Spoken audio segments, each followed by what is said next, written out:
What's going on, guys? It's Patrick here, and today I'm bringing you guys Let's Play Clash of Clans episode number 3.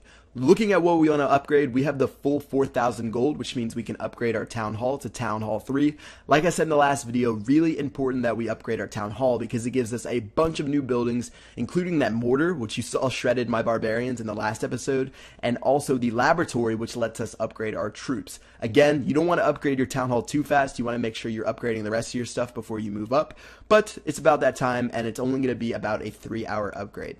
Looking at what we want to spend the rest of our resources on, we can upgrade our gold storage to level 3, which is going to take an hour. And then also, I wanted to upgrade my army camp because that's going to give me 10 additional troops that I can hold, but it's just a little bit out of my price range, so I'm going to have to settle for the gold mine. What's cool about upgrading your army camp to level 2 is I think it's the only level that you get an additional 10 spots in your camp. I think the rest of them only give you 5 at a time, so pretty crucial that you upgrade that first one as quickly as possible. Alright, if you saw, I actually only had 57 gold, and since it costs you 50 gold to look for a new base, this is pretty much the only thing I could attack, unless I wanted to wait for my gold mines to make some more stuff, but yeah.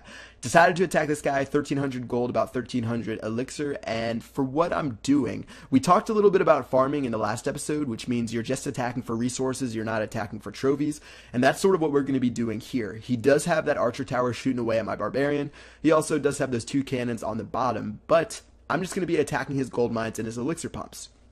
So something you want to get good at while you are still a low level in Clash of Clans is figuring out where his resources are. So when I saw this guy's base, I could see one, that his elixir pumps are full. So if you see that elixir pump my barbarian's attacking, you can see it's full of the purple elixir. Obviously that means it's full of elixir, and when you attack it, that's where most of his resources are going to be located. Another trick, if you want to find out if someone has been online in a while, take a look at their tombstones. So this guy had a lot of tombstones around their base, and what tombstones are is they appear after some of your troops die. So when you saw some of my barbarians die, they laid some tombstones, and for the enemy, he can actually pick those up when he logs back online to replenish his elixir. But anyway, the point of tombstones is if you see them in some guy's base, that means he hasn't been online in a while because he hasn't cleared them out, and that means that most of his resources, or that means his mines and pumps have had plenty of time to produce gold and elixir, so there's definitely going to be some stuff located inside of there. So just like this guy's base, he has a bunch of tombstones outside of his base. I'm just going to be able to drop my barbarians on his gold mine and elixir pump, because you can see the elixir pump is full as well, and that's where all of his resources are going to be. And if you look at my gold, actually, I started out at 0 gold because this was literally the last base I could look for yet again. So yeah, I was really glad I could find this one, and just like that, after I took care of that gold mine, I'm going to be able to max out my gold storage, and after I take care of this elixir pump, I think I'll be able to max out my elixir storage as well. So those are just some things you can learn right now, which really will follow you throughout the rest of the game. Try to locate where the loot is, because if you can find out where the loot is, that's going to help you so much with your raids, because a lot of people, they might just go straight for the storages, and then to their surprise, there's going to be absolutely nothing in the storages, and by the time their troops destroy it, they've already lost 5 barbarians or something like that. So pretty important skill, worked out for me here. We managed to max out my gold storage and my elixir storage, so let's head back to base and do some upgrades. Alright, 4,000 gold and 4,000 elixir. We do have 2 builders available, so I'm thinking we want to upgrade my army camp for the reasons I talked about a little bit earlier. Again, it's only going to take an hour, so really not that bad. And then as far as my gold goes, I thought about doing my barracks to the next level, at least the one that's still level 1, but I decided that I wanted to upgrade my elixir storage up to level 3. So that's going to let me hold 7,000 elixir, just like the gold storage that I'm upgrading right now. So let's go ahead and do that, and that should wrap it up for the upgrades. Alright, so right now I think we're about 4 minutes into the video, and if I cut it off here, that would be sort of weak, so I decided to fast forward a little bit. I took a little bit of a break, and you can clearly see that we are back with 4 builders available, and let's go ahead and do another battle and try to get some resources. So I was expecting to have to attack at least 2 more bases, but this guy actually had a lot available. He has 12,650 elixir, as well as 4,000 gold. So my storages have been upgraded. They can hold up to 7,000 now, so obviously that's not enough to max out my gold, but I should be able to get the elixir fairly easily, seeing as most of it, once again, is going to be inside of his pumps. So I dropped a few barbarians on the cannon, and if you look at all the troops I have on the bottom, you can see I still have over 20 barbarians, and that's because my army camp upgraded finished, so I can go ahead and hold 30 troops, which is going to help me out a little bit. And yeah, after these guys take a couple of swipes at these elixir pumps, in no time I will be maxed out, so we can go ahead and focus on the gold. Alright, so when I was looking at this guy's base, I looked at what he had, and looking at that gold storage he has right there, I decided that most of his gold was going to be inside of his gold storage. So I started to drop some of my barbarians. I dropped them all through here, and they're just going to storm their way through this archer tower right here. And then after they take that out, after they take care of the barracks, they should go to the storage, and that's where most of it should be, right?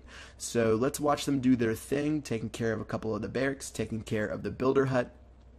And if you're going to notice when they attack the gold storage, I'm getting almost nothing. I'm getting almost nothing from the gold storage. I actually have two guys on the bottom left attacking the gold mine, and this is a great example of the storage is fooling you. So something about Clash, the storages aren't always truthful. I feel like most of the time, sometimes the storage, like the animation right there, showed that the storage was full and that a lot of it was going to be in the storage, but you really don't want to trust that. You want to follow your instincts. And thinking about it, when I looked at this raid, I saw this guy, his elixir pumps were completely full, and when I attacked those, that was held to be truthful, and that most of the elixir was inside of his elixir pumps. So I should have just gone for the gold mines as well, because obviously if he hasn't logged on in a long time to collect from his pumps, he probably hasn't logged on and collect from his mine. So that's actually where most of his resources were, and luckily I actually was able to take care of that gold mine in the end.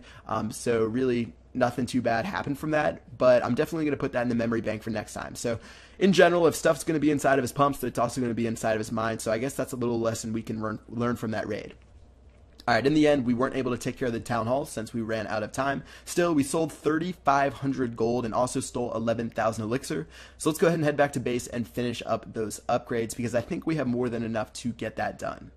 Alright, before we do anything, we're going to check out our achievement list. We got the Sweet Victory Tier 1 reward, which is 5 gems for hitting 75 trophies.